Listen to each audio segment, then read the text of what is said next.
Hello everyone, welcome to टेक्शन मैथ। आज के सेशन में हम गेट डायग्नोस्टिक्स से रिलेटेड एक और सिनेरियो कवर करेंगे, जिसमें हम एक नया स्टेटमेंट यूज़ करके उसकी वैल्यू को रिट्रीव करेंगे प्रोग्राम में। ठीक है, तो इसको समझने के लिए मैंने क्या किया, एक छोटा सा एसक्यूएल आरपीजीएल प्रोग्राम बनाया हुआ है, जिसमें नॉर्मल हम एक एसक्यूएल करके डेटा इंसर्ट कर रहे हैं फाइल के अंदर। ठीक है, इसमें कोई कर्सर यूज़ नहीं कर रहे, नॉर्मल जस्ट एक सिंपल क्वेरी रन करवा रहे हैं और उसके थ्रू डेटा इंसर्ट कर रहे हैं। और उसी के साथ में जस्ट उसके बाद में ही हम अपना गेट डायग्नोस्टिक यूज़ कर रहे हैं एक नए फंक्शन या स्टेटमेंट के साथ में। ठीक है, तो उससे पहले मैं आपको एक टेबल दिखा देता हूँ जिसमें हम वो डेटा इंसर्ट करने वाले हैं। तो टेबल को देखने के लिए यहाँ पर नॉर्मल क्वेरी रन कर रहा हूँ, select star from Sharmit one slash, और यहाँ पे आ जाएगा हमारा फाइल का नेम जो है स्टूडेंट्स। तो यहाँ पे आप देख रहे हो कुछ ऐसे ही रैंडम डेटा हमने स्टोर किया हुआ है। ठीक है, अब हम क्या करेंगे, इसमें एक नया रिकॉर्ड ऐड कर देंगे सेम नेम से या कुछ और डिफरेंट नेम से, वो जैसी भी नीड होगी उस अकॉर्डिंग अपन डेटा इंसर्ट करवा देंगे। ठीक है, तो देखते हैं उस प्रोग्राम में कैसे यूज़ करना है इसको, और वहाँ पे जो गेट डायग्नोस्टिक के साथ स्टेटमेंट यूज़ हो रहा है वो क्या है। तो सबसे पहले तो वही हमने हर बार की तरह कांस्टेंट बनाया है, एक SQL state underscore valid 5 times 0 के साथ में। और इस कांस्टेंट को हम यूज़ करेंगे अपनी क्वेरी को वेरीफाई करने के लिए, क्योंकि जब भी हम कोई क्वेरी एग्जीक्यूट करते हैं एसक्यूएल आरपीजीएल प्रोग्राम में, तो वो कुछ स्टेटस रिटर्न करता है।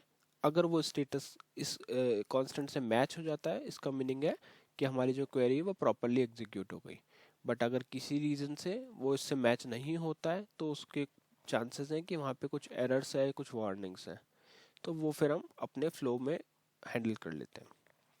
ठीक है, और ये आपने देखा होगा, ये हम ऑलमोस्ट हर सेशन में ये यूज़ करते हैं, एसक्यूएल स्टेट अंडरस्कोर वैलिड। ठीक है, आप वेरिफिकेशन कर सकते हो एसक्यूएल कोड के थ्रू भी, बट मैं ऑलवेज प्रेफर करूँगा कि एसक्यूएल स्टेट ही यूज़ करूँ। ठीक है, उसके बाद में हमने क्या किया है, यहाँ पे एक कुछ वेरिएबल्स डिक्लेयर किए हुए हैं। पहला वेरिएबल है हमारे पास GD_info। तो ये क्या करेगा, ये जोन डेसिमल 5 का है, और जो भी वैल्यू हम रिट्रीव करेंगे गेट डायग्नोस्टिक्स की हेल्प से, उसको इसमें स्टोर कर देंगे। तो अब क्वेश्चन आता है कि इसका डेटा टाइप कैसे डिफाइन होगा। तो इसका डेटा टाइप आपको पता चलेगा जब भी आप IBM के ऑफिशियल वेबसाइट विजिट करोगे गेट डायग्नोस्टिक्स के लिए। तो वहाँ पे आपको एक टेबल मिल जाएगा जहाँ पे आपको हर वैल्यू का, जो भी जैसे आज हम पढ़ रहे हैं DB2_diagnostic_conversion error, तो इसके लिए भी आपको वहाँ पे स्पेसिफिक मिल जाएगा कि क्या डेटा टाइप होना चाहिए। जैसे वहाँ पे मेंशन था इंटीजर, तो उस अकॉर्डिंग मैंने यहाँ पे जोन 5 डेसिमल निकाल लिया डेटा टाइप। ठीक है, तो ये स्टेटमेंट्स आपको डेटा टाइप के साथ में वहाँ पे IBM के ऑफिशियल वेबसाइट पे ही मिल जाएंगे। तो आपको सिंपली वहाँ जाना है और वहाँ से वैल्यू को कैप्चर करके उस अकॉर्डिंग यहाँ पे डेटा टाइप डिक्लेयर करना है। इसके बाद में हमने क्या किया हुआ है, हमने एक वेरिएबल बनाया है रिजल्ट। इस वेरिएबल रिजल्ट को हम क्या करेंगे, जब भी हमारा डेटा आ जाएगा क्वेरी से, तो उसको कन्वर्ट कर देंगे कैरेक्टर में, और फिर उस वैल्यू को यहाँ पे स्टोर करवा देंगे, जिससे कि हम उसको बाद में प्रिंट कर सकें। ठीक है, फिर हमने यहाँ पे क्या किया, सेट किया कमिट ऑप्शन को स्टार नन पे, जो हम हमेशा करते हैं। और यहाँ पे हम क्या कर रहे हैं, यहाँ पे हमने एक नॉर्मल क्वेरी रन किया है एग्जैक एसक्यूएल की हेल्प से।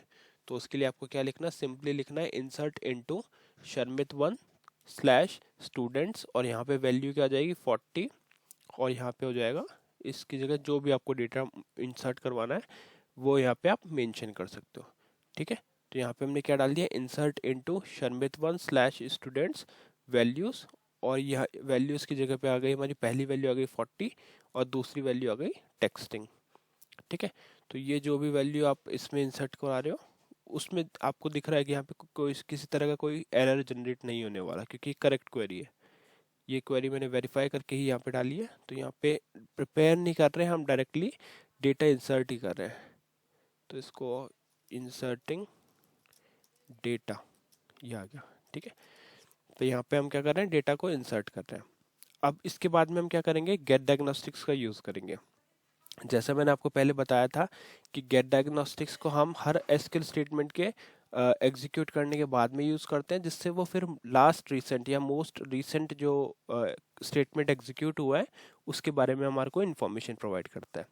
ठीक है, तो यहाँ पे लाइन नंबर 30 पे आप देखोगे एग्जैक्ट एसक्यूएल हम यूज़ कर रहे हैं गेट डायग्नोस्टिक्स। और ये क्या करेगा, यहाँ पे जो होस्ट वेरिएबल हमने प्रोवाइड किया हुआ है जैसे जीडी इन्फो, उसमें जो भी वैल्यू रिट्रीव होगी db2 underscore diagnostic underscore conversion error से, उसको इस होस्ट वेरिएबल में स्टोर कर देगा। ठीक है, एक बार वैल्यू हमारे पास आ गई तो उसके बाद में जो भी वैल्यू हम रिट्रीव की है उसको हम कन्वर्ट करेंगे कैरेक्टर में और फिर उसको स्टोर कर देंगे रिजल्ट वेरिएबल में। रिजल्ट वेरिएबल में स्टोर करने से क्या होगा, अब हम उसको डिस्प्ले भी करवा सकते हैं। यहाँ पे हम क्या कर रहे हैं, उसको डिस्प्ले करवा रहे हैं।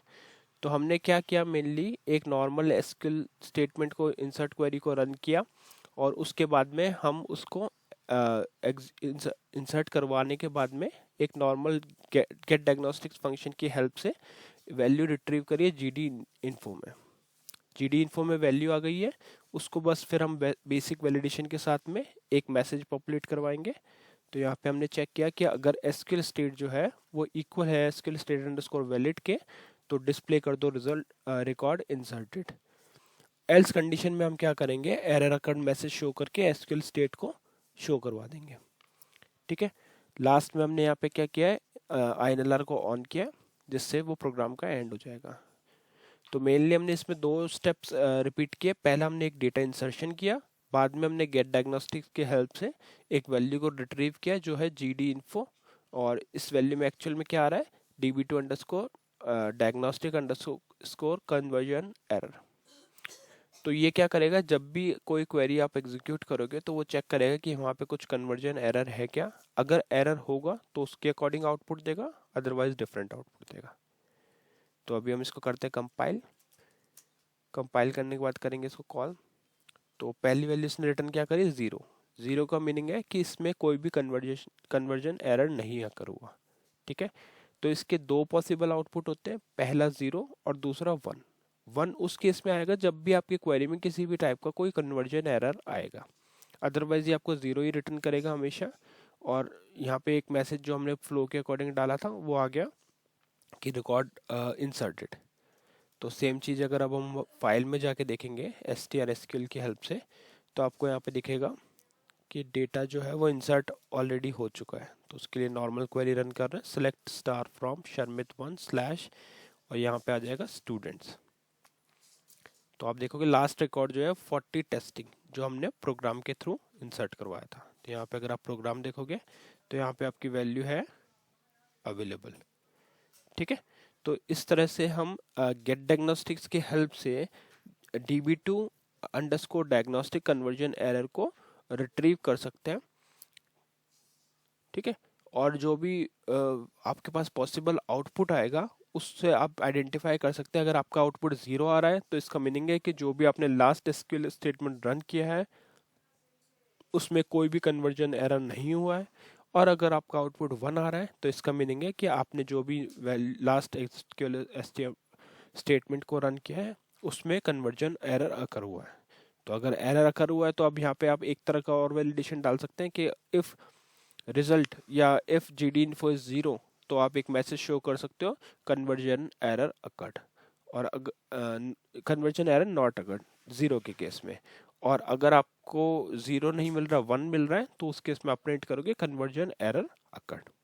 तो ये एक पूरा प्रोसेस हमने देखा कि कैसे हम गेट डायग्नोस्टिक्स की हेल्प से db2 underscore diagnostic underscore conversion underscore error का वैल्यू रिट्रीव कर सकते हैं, और उसका मीनिंग क्या होता है, उसके पॉसिबल आउटपुट्स क्या होते हैं, वो हमने इस सेशन में कवर किया। तो आई होप ये सेशन आपको क्लियर हुआ होगा। नेक्स्ट सेशन में बाकी टॉपिक डिस्कस करेंगे। So thank you for watching tech Sharmit.